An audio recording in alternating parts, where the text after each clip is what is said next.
As a longtime fan of Roblox, one of the first games I used to play religiously was Blood and Iron. This game is fun, and I mean like really fun. And I've been in a phase recently where I've been playing this game super frequently.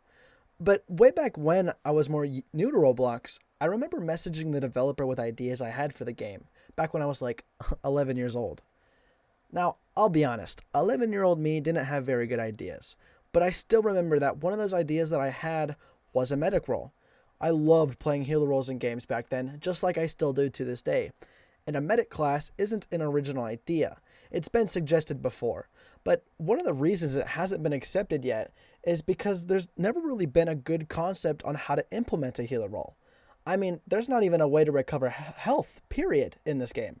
So, how can I, Best Medi, design a healer role that would make sense for this time period and be completely balanced in the process? Today, I'd like to introduce you to the surgeon role. I am a surgeon. I'm not going to spend an incredibly long time here, but I will briefly touch on historical context. For as long as war has existed, there have seemingly always been ways for wounded to get access to a doctor or some sort of healer. The methods have changed over time, from combatants bringing themselves or a buddy to a doctor, to volunteers taking wounded to doctors, to designated medical personnel providing battlefield first aid and taking the wounded to doctors themselves. Now, obviously, the Napoleonic Wars did not have medics present on the battlefield. Some people who don't like this idea of a surgeon will rightfully point out that medical volunteers only went to the battlefield to rescue wounded after a battle. However, as a counter to this, I'd like you to watch this video.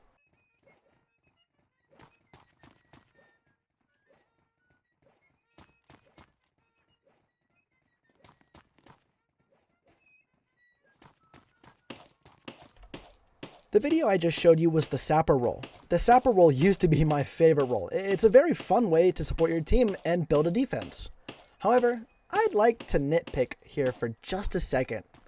Where's he getting all that wood from? How is he able to build in mere seconds? These are questions that 100% are best left to the excuse of, it's just a game, bro.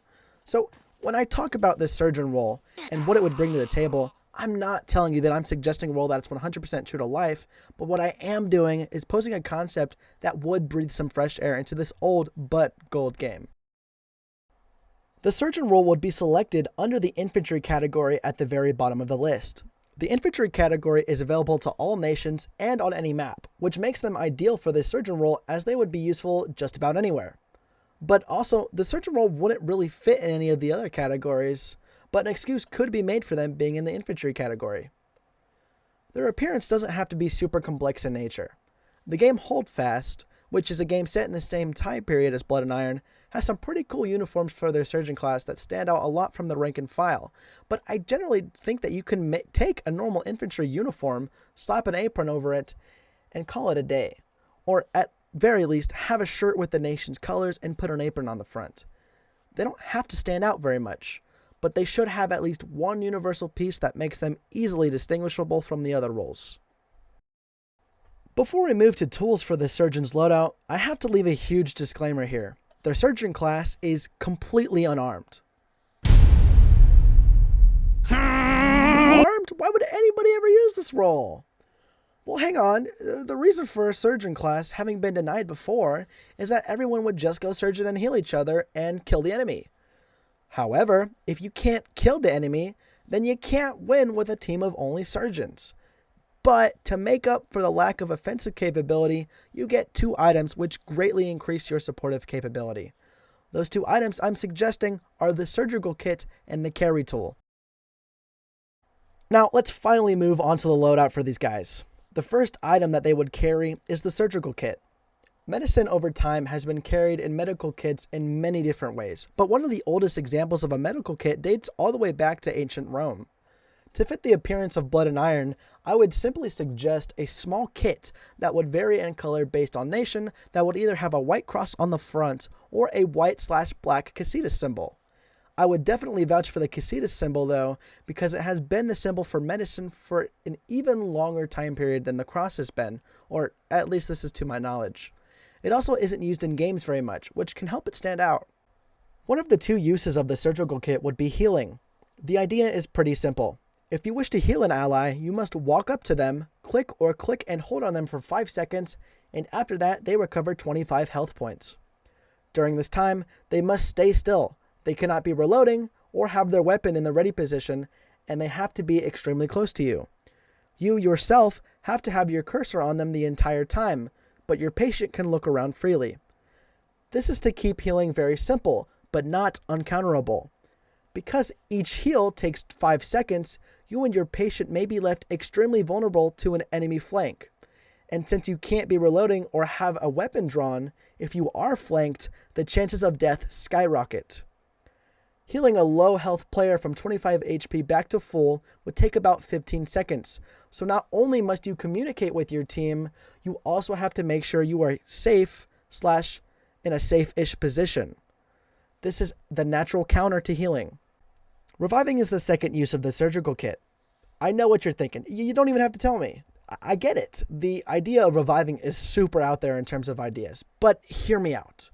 Revival is a time-consuming process and isn't always the best thing to be doing. My current concept is that you go over to a player who is currently not alive, and if and only if they are spectating the match, you can interact with the body, and after 25 seconds, they are revived. You may think 25 seconds is just some random number I've plucked, but I have a reason for it. Reloading your firearm generally takes about 10-ish seconds, 20-ish if you're playing the rifleman role. If this revive time was any shorter, you would be able to revive faster than the enemy is able to reload, making surgeons overpowered. However, if this were any longer than 25 seconds, nobody would do it because it would take too much time. I think 25 seconds is acceptable because you are leaving yourself extremely vulnerable during this time by having to stay in one place, but you also have to consider that you're bringing a whole player back into the match. The carry tool is the second item in the surgeon's loadout. This tool allows the surgeon to move and relocate bodies on the map, friendly or enemy, in an attempt to revive a player in a more safer location. If the surgeon could not carry bodies, the surgeon role would probably only be good on a team that is super defensive heavy. However, with the ability to carry bodies around, the surgeon can support a team that is versatile in movement as they can rush in, grab a body, and move it to a safer location. This is also inadvertently something that would increase the amount of time it takes a surgeon to revive a single player, as they not only have to actually do the reviving, but they must safely relocate the player they want to treat or risk getting killed. In a sense, you're swapping out a sword or a gun for the ability to carry your surgical kit and for the ability to carry bodies. Here are some final notes that will hopefully clear up any confusion that this concept might bring.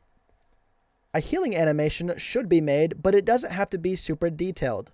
The video I'm showing on screen is a video taken straight from the game Guts and Black Powder, where both players are locked in an animation.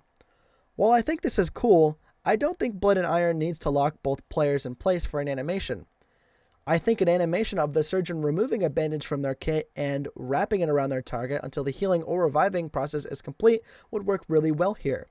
It isn't a complex animation or procedure and would still fit the design of the game. There can only be one surgeon healing one target at a time. This means that surgeons cannot stack onto one guy and instantly bring that guy to full health in 5 seconds. Once a surgeon begins the healing process, no other surgeons can interact with that heal target.